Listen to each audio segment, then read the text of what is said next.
I was kicked out of my house and told I was worthless. What happened next will surprise you. I never imagined I'd need to write something like this one day, but I think there comes a time when we need to let out everything that's been bottled up inside. I've always tried to please my parents, especially my father. He was always the kind of man who believed success meant having a degree, a suit, a high salary, and status. And I grew up hearing that if I didn't follow that path, I'd be a failure. At first, I believed him. I thought maybe he was right. But as I grew older, I realized that what truly kept me going was working with my hands. I felt good tinkering with wood, fixing things, seeing something come to life from scratch. But back home, it was a source of shame. My father said it was work for people with no future, and my mother added that I'd end up like those sweaty men who never got anywhere. Each sentence they said killed me a little inside. My name is Bernardo, I'm 17. And the day I was kicked out of my house was the day my life truly began, even though at the time I thought it was the end. That day began like any other. The house was silent, that kind of tense silence that only exists in families who can't stand each other but pretend everything is fine.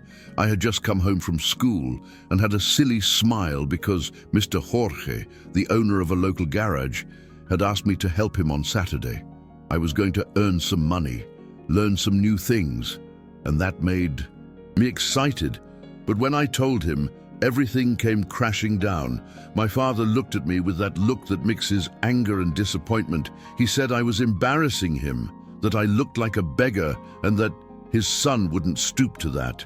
I tried to argue, but the more I talked, the more he yelled. My mother, Helena, joined the conversation just to add fuel to the fire. She always had a calmer way of belittling me. She never yelled, but every word was calculated to hurt. She told me I was ungrateful, that I didn't think about everything they did for me, that I just wanted an easy life, and that destroyed me because I just wanted to be understood. I wasn't dropping out of school. I just wanted to try something different, see what I truly liked. But no one would listen. My sister, Lucia, pretended it wasn't her problem. She closed the bedroom door and let the chaos unfold. I remember looking at my mother, then at my father, and realizing there was no room for me there anymore. I wasn't seen as a son. I was a project gone wrong. And when I realized this, I felt an absurd fear of being thrown out into the world, but also a relief that perhaps, finally, I would be free. My father's words were the last I expected to hear. He shouted, "If you want this mediocre life so badly, then get out of here and live with your tools." I froze. I stood in the middle of the living room, clutching my backpack in disbelief. My mother said nothing. She just looked away. Her silence was worse than any scream. I still tried to argue, to say that wasn't what I wanted, that I just wanted some support. But he went to the bedroom, grabbed an old suitcase, threw it on the floor and told me to get by. I remember my hands shaking, trying to hold back the tears so I wouldn't give them the satisfaction of seeing how broken I was.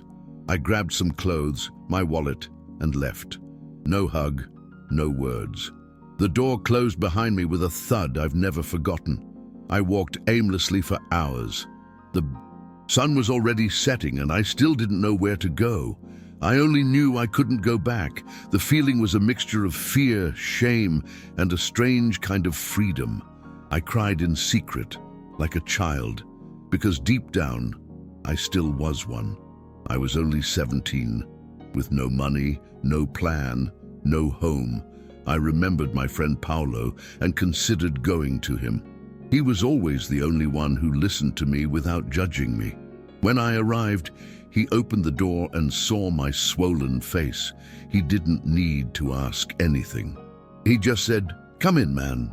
That simple gesture saved me more than he could imagine. It was the first time in a long time that I felt someone truly saw me, not as a mistake, but as someone trying to find themselves. Staying at Paolo's house didn't solve anything, but at least it gave me some air. It was a place where I could breathe without feeling the weight of judgment on my shoulders. As I sat in his living room, contemplating what I was going to do, I felt a mixture of anger and relief that I can't quite explain. Anger at having been kicked out by my parents, anger at everything they'd done throughout my life, and relief that for the first time, no one was telling me I was a mistake. Deep down, I also felt scared. I was 17 years old, with nothing in my hands but a backpack and wrinkled clothes, but I wasn't going back. There, sitting in Paulo's living room, I began to realize that my life could be different, that I could make my own choices, even if they were painful. In the days that followed, I began to truly fend for myself. It was difficult. I slept at Paulo's house, walked for hours carrying tools, looking for job opportunities. Every door that slammed in my face seemed to confirm what my parents said, but each small victory also gave me strength. Mr. Jorge, my boss at the workshop, was one of those people who believed in me without knowing my full story. He taught me how to really work, how to earn hard-earned money, and most importantly, how to trust myself. Every nail I hammered, every piece I assembled made me more aware that I could support myself. The anger I harbored toward my parents still lingered, but I began to transform it into something useful. Every criticism, every scream, every look of disappointment became fuel to prove I could follow my own path. I cried alone. Yes, I felt fear, insecurity, and a desire to give up. But I also felt a clarity I'd never felt before. No one can decide your life for you. That was my time to learn to fend for myself, to take responsibility, to build something that was truly mine. I remember one night in particular, sitting in the back of a delivery truck with Mr. Jorge, tired after a full day of work. I was exhausted, dirty, with cut and calloused hands, but I felt something I'd never felt at home. Pride. Pride in myself, in having faced pain, rejection, and fear. I finally realized that the dreams they'd tried to stifle in me weren't impossible, just different. Different from what my family expected, but legitimate. And amidst all this exhaustion, I realized I still had hope. I could rebuild my life, step by step. I didn't need my parents' recognition to be someone.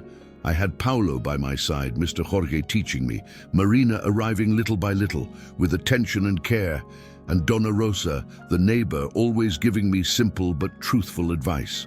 I began to understand that even when expelled, even alone, I could create my own supportive family, my own safety net. And it was like that, amidst pain, anger, and small victories, that I realized I was beginning to truly transform. As the days went by, I realized that freedom came at a high price. Sleeping at Paulo's house couldn't last forever, and I needed to find my own space. It was at that moment that I began to truly feel the weight of responsibility. Every choice I made now had consequences. I had to learn to cook, wash my own clothes, organize my time, and still find some way to earn enough money to support myself. It all seemed impossible at first. I was afraid of failing, afraid of making mistakes, afraid of going hungry or sleeping on the streets. But I also felt a strength I had never felt before. I was alone, yes, but for the first time, I was in control of my own path. Working with Mr. Jorge was an experience that changed the way I saw the world. He had no patience for laziness or excuses, and this forced me to grow quickly. Each day was a physical and emotional battle. I would arrive with sore arms and cuts in my skin, and yet he would tell me, "This is just the beginning, Bernardo. Learn now or you'll regret it later." I realized that, although he was demanding, he was fair. And I began to understand that real life doesn't wait for us, and that every effort I made had a direct impact on my future. Each completed project was a small triumph, a reminder that I could overcome despite everything. Still, the absence of my family hurt. It wasn't just the lack of home, it was the feeling of being unaccepted, of being rejected by those who should have supported me unconditionally.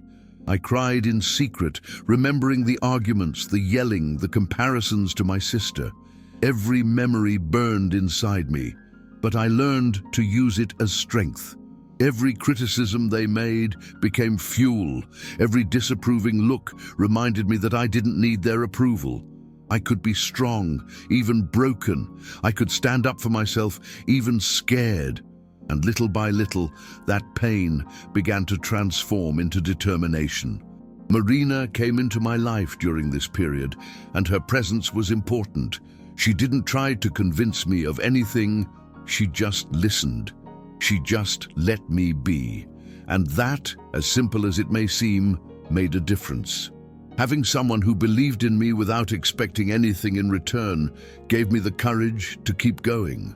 Little by little, I began to realize that I could rebuild my life even without my biological family supporting me. I was learning that true family sometimes isn't the one who gave you life, but the one who's willing to support you when you need it most. Donna Rosa, my neighbor, also helped me with practical advice and simple words that made me feel cared for.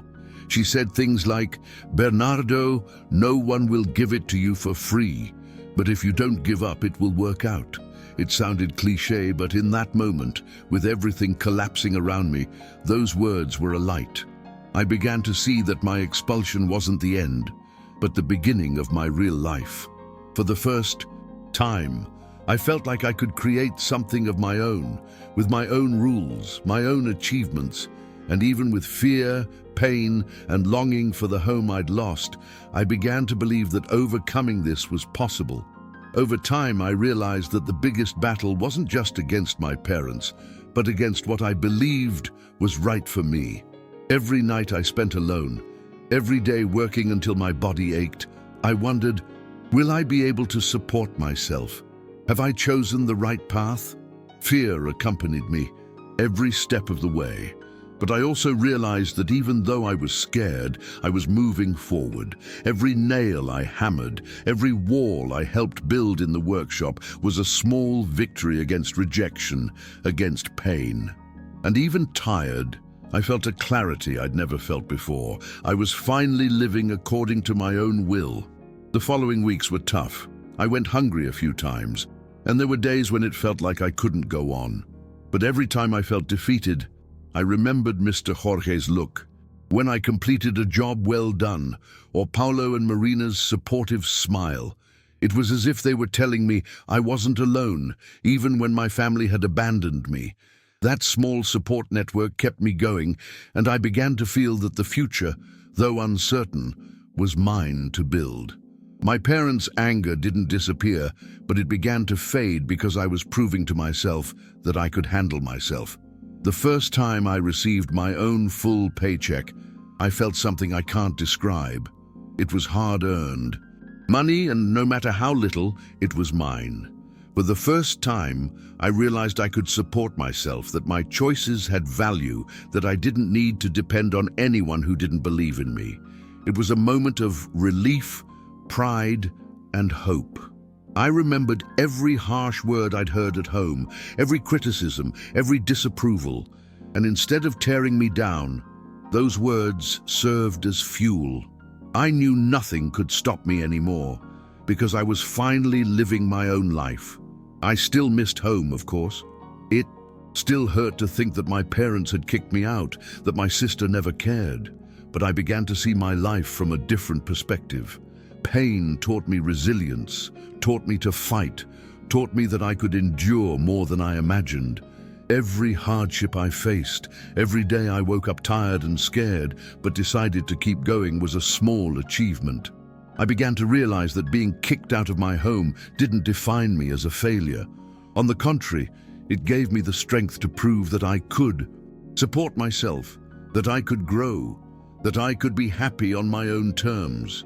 It was during this period that I understood that overcoming pain isn't about ending it, but learning to live with it and transform it. I learned that fear, anger, sadness, abandonment, all of this could be transformed into fuel to move forward. I began to make my plans, to dream again, to believe that my life wouldn't be limited by what my parents wanted or expected. I began to feel proud of myself, proud of what I was. Building, even if it was slow, even if it was difficult. Freedom came at a high price, but I could finally say I was living my own life, and that was greater than any pain I carried. As the months passed, I began to realize that my life was truly changing. The fear I felt when I was kicked out of my home was still there, but it no longer dominated my thoughts. I had a purpose. I knew I could support myself and that my choices were valid. Every day, I arrived at Mr. Jorge's workshop and managed to complete a complicated project. I felt my confidence grow. I no longer depended on anyone to validate my efforts. I was learning that happiness doesn't come from other people's approval, but from doing what you love and feeling useful. This was a lesson no one in my family taught me, but one that life forced me to discover. Paolo and Marina continued to be my support. Without them, I probably would have given up a few times. Paolo, with his solid and loyal friendship, always reminding me that I wasn't alone, and Marina with her patience and understanding, showing me that love doesn't require conformity, only respect. Donna Rosa continued to give me simple but meaningful advice, like, you don't need everyone to understand, you just need to be true to yourself. These people were my chosen family, and little by little I realized I could be proud of the life I was building, even without my parents' support. The day I finally realized I'd turned things around wasn't dramatic. There was no celebration, no applause, no grand announcement. It was simple. I looked at my paint-stained hands and wood, looked at the pieces I'd painstakingly built and realized this was mine, my life, built with hard work and my own choices. I realized that the anger, fear, and pain I felt when I was kicked out of my home had transformed into determination and courage. I had survived, learned, and grown. And for the first time, I felt proud of myself without relying on anyone. Today, when I look back, I see that being expelled was what made me realize my own strength. Nothing my parents said or did could destroy me. On the contrary, it pushed me to discover who I truly am. I still feel pain sometimes. I miss home, but I learned that I can create my own path, my own family, my own security. Overcoming grief isn't an endpoint, it's an ongoing process. And in this process, I learned that I can be happy in my own way without asking anyone's permission. My name is Bernardo, and I'm writing this to say that even when all seems lost, it's possible to bounce back. It's possible to transform pain into strength, abandonment into learning, rejection into determination. Today, I work with my hands. I learn, I grow, and I can look in the mirror and recognize someone who hasn't let themselves be broken. I know I'll still feel fear, but I've learned not to let it paralyze me. I've learned that true freedom comes from believing in yourself, from persisting, from fighting every day. And that's what keeps me going, with hope and courage, even after everything I've been through.